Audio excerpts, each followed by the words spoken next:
Unveiling the shadows. How wealth and power shield figures like Trump from accountability in child exploitation scandals. Ladies and gentlemen, let's dive right into this with eyes wide open.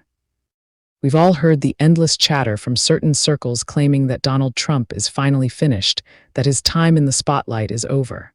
But come on, who are we kidding? The reality staring us in the face is far from that fairy tale.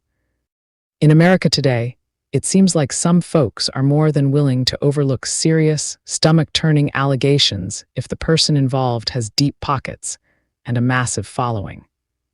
We're talking about billionaires who have faced accusations of horrific acts against children, only to buy their way out of real consequences and walk free as if nothing happened. If our laws were truly fair and applied to everyone equally, someone with Trump's history of associations and denials wouldn't even be in the running for the highest office in the land, let alone holding it again. Think about it.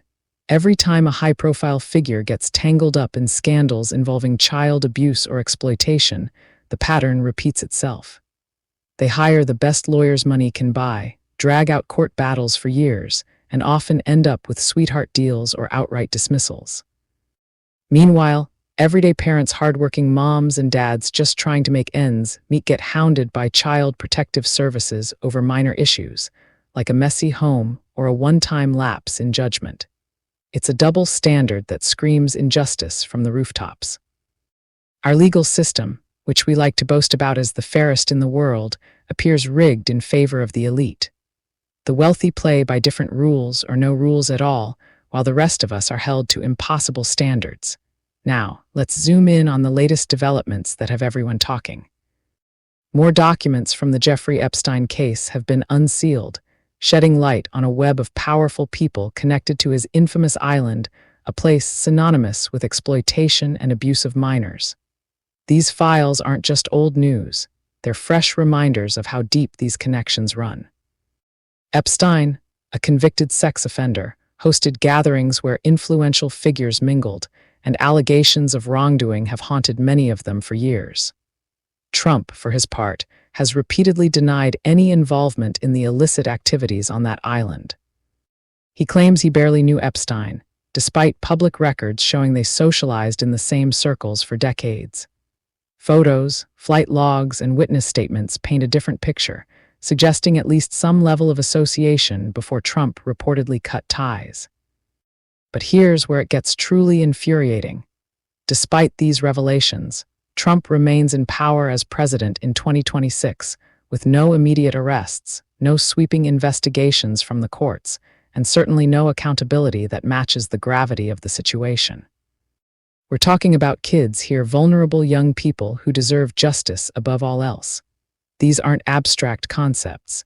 These are real lives shattered by predators who hide behind wealth and influence. While the files mention Trump in contexts like social events or mentions by victims who say he wasn't involved in the abuse itself, the mere proximity raises serious questions. Why hasn't there been a full, transparent probe? Why do we allow someone with such baggage to lead the nation? To understand this fully, we need to step back and examine the bigger picture of how power protects the powerful. Take a look at history. Billionaires like Epstein himself or others in similar scandals often evade full punishment. Epstein died in custody under mysterious circumstances, but before that, he got a lenient plea deal in 2008 that let him serve minimal time. Other tycoons accused of child-related crimes have paid massive settlements to silence accusers or used their fortunes to influence outcomes. In Trump's case, his supporters rally around him, painting any criticism as a witch hunt. They elevate him to near godlike status, ignoring the dirt that clings to his name. It's not just about one man, it's a symptom of a society where fame and fortune trump morality. And let's be clear, this isn't about party lines or blind loyalty. It's about truth. Trump's base often glorifies his actions, no matter how questionable, because they see him as a fighter against the establishment. But what does that say about us as a nation? If we excuse associations with known predators, if we dismiss court documents as fake news, we're complicit in a system that values power over protection. Remember, Trump has faced multiple accusations over the years, from the E. Jean Carroll defamation case, where he was found liable for sexual abuse, to his own recorded words on the Access Hollywood tape boasting about grabbing women without consent. He denies it all, deflecting blame onto others, but the pattern is undeniable. God sees everything, they say, and no amount of money can hide the truth forever. Trump's life in the public eye shows a man who lashes out constantly at immigrants, at critics, even at his own citizens through harsh policies like aggressive ICE raids that tear families apart. Is this the behavior of someone at peace? Or is it the mark of inner turmoil, a soul burdened by secrets? We can't know for sure, but the constant attacks and deflections suggest a deeper unhappiness that no fortune can fix. This disparity in justice isn't new, it's baked into our history. Go back to the Gilded Age, when robber barons like the Rockefellers and Vanderbilts bent laws to their will. Fast forward to today, and we see the same with tech moguls, Hollywood elites, and politicians. Laws are tools for control, applied harshly to the poor and minorities, while the rich skate by. For instance, consider how nonviolent drug offenders from low-income backgrounds serve decades in prison, yet white-collar criminals who embezzle millions get house arrest. In child protection cases, affluent families can afford top-tier legal teams to fight CPS, while struggling parents lose their kids over poverty-related issues. The Epstein files highlight this perfectly. Released in batches since 2019, with more coming out recently, they name dozens of high-profile individuals.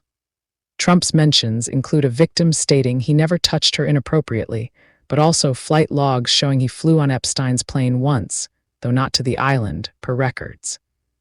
He banned Epstein from Mar-a-Lago after learning of his pursuits, which some see as a positive step. But fairness demands we ask, why associate at all? And why, in 2026, with Trump back in the White House after a contentious 2024 election, are these issues sidelined? His administration pushes policies that target the vulnerable, from family separations at the border to cuts in social services, while scandals like this fade into the background. We must demand better. True democracy thrives on accountability, not hero worship. If we let wealth dictate justice, we erode the very foundations of our society. Parents everywhere know the fear of CPS knocking on their door for something small, like a child playing unsupervised in the yard. Yet, for the elite, even grave allegations barely make a dent. This isn't conspiracy, it's fact, backed by court records, investigative reports, and survivor testimonies. To wrap this up, folks, it's time we wake up and fight for a system where laws protect everyone, especially the innocent. No one is above the law, or at least, no one should be. By shining a light on these truths, we honor the victims and push for real change. If you also support democracy and freedom, feel free to join me in this fight. Click follow, click subscribe, and join me. Divided we fall, and together we can knock down mountains. Through unity is the only way we can make a change. I speak the truth. I share a bit of history. I share what is happening. I try to keep everyone updated with what is going on. I used to write for Newsbreak, but then I went on my own so that I can speak the truth and warn people freely without rules, because you deserve the truth. I do not consider myself independent news. I am just a truth speaker with a mix of everything. I also share about God. I appreciate your time. I do consider myself independent in the fact that no one controls my narrative. I will not say what everyone else wants to hear. That is not why I created this movement. It is either the truth or nothing. Thank you, stay safe, God bless, I love you all. Crowning Thoughts, True Speaker, copyright 2025 by Santiago D.C. Maria, licensed under Creative Commons Attribution.